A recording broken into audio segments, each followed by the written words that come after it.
Well, so often we see so much of the focus on the accused shooter in these cases, but we want to make sure our Four in Your Corner coverage includes careful and respectful attention to each one of those we've lost. Four in Your Corner's Tony Sadiku and Jasmine Miner are in the newsroom to share this important part of another American tragedy. Jasmine and Tony? That's right, Patrick. The 5 employees who died in a shooting at the Capital Gazette in Annapolis, Maryland, have been identified.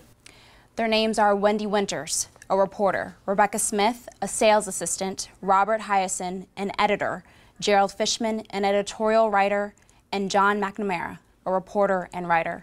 And tonight we wanted to give you a look at who those 5 journalists were that died in the shooting. Wendy Winters, a 65-year-old mother of 4, moved to Maryland 20 years ago and began writing for the Annapolis News. Family members say she was, quote, dedicated and loved the work. Rebecca Smith, who was 34 when she died, was a recent hire, her boss saying she was a valuable asset to the newspaper and, quote, made sure the sales office ran smoothly. Robert Hyacin, who was 59, celebrated his 33rd wedding anniversary last week with his wife. He leaves behind a wife and 3 children.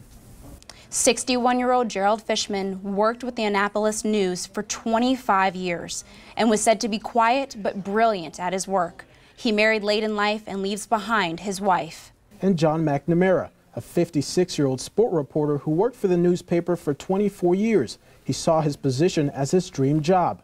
McNamara, who went by Mac, was remembered as a concise writer with extensive knowledge for sports. He leaves behind his wife, who he met while attending the University of Maryland. A memorial was placed outside the Capital Gazette building to honor the journalists who died. On behalf of our newsroom, I'm Tony Sadiku.